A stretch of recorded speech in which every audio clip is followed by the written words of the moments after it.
Our business is interesting. Even in the case of the car sales, the car, you have the ability to go, most people, for the most part, want to go actually drive the car to see if they like it. And what happens when you drive a car? Well, there's an experience.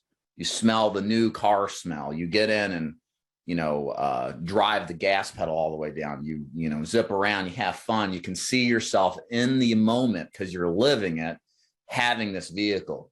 Therein creating kind of an emotional reaction.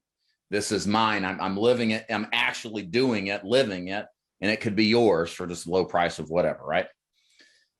However, that is not the case with life insurance.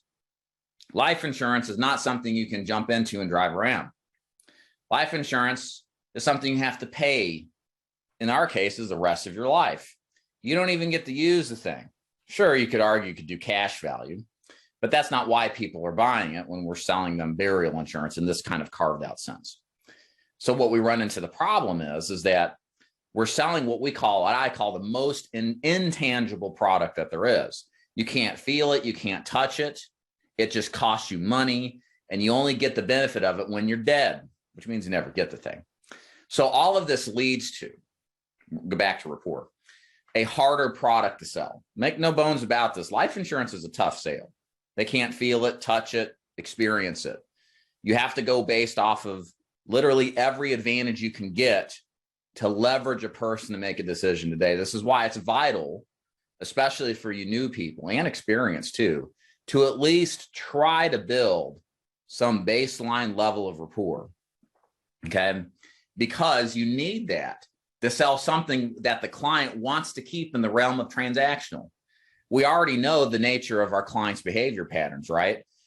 If they were, ahead of the curve here, they would have bought earlier on in life, but they're in their 60s or 70s and have procrastinated up to the point where they have to buy it because their health has changed for the worse, or they've just experienced somebody dying, and it's all just kind of registered, okay?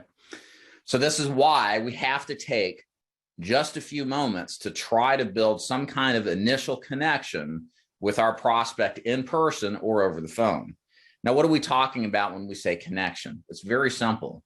Just 30, 60, 90 seconds tops, especially telesales. I would say 90 seconds tops, maybe even less. Face-to-face, kind of in that area, maybe a little bit more, just going to kind of go on feel. It always is kind of the feel thing anyway. But your attempt to try to make a connection is one more advantage in your favor, okay? We're playing a game where there's a risk of losing, right? You may make the call, you may show up to the presentation and not make the sale. And your loss is your time plus the money invested in that lead, right? So that's a real loss, okay? Time, very precious. Money, also very precious, right? Why wouldn't we notch the advantage in every shape and form possible to get us that much closer to a sale if there is one? Because there is always in a group of leads, the people who will absolutely buy, the people who will never buy, and the most important part of that pie, the middle part, where some might buy or they may not buy because of variables like trust, rapport, connection, etc. So long story short, what I'm trying to make sure everybody understands is what John did here doesn't mean he won't make the sale. Doesn't mean he won't build a connection or likability, but we have to be intentionally doing this right up front, okay? Because this is the time when the client's defenses are the highest. This is the time when the client is most resistant to the idea of buying, right?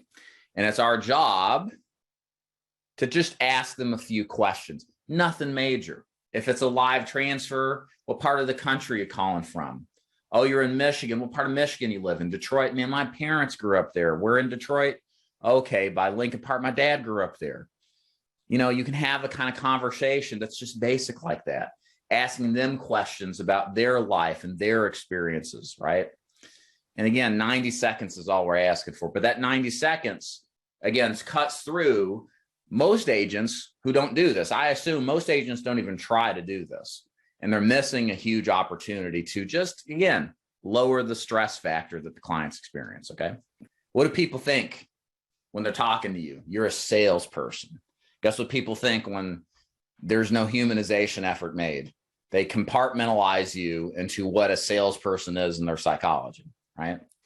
Like the old adage says, people love to buy, but hate to be sold.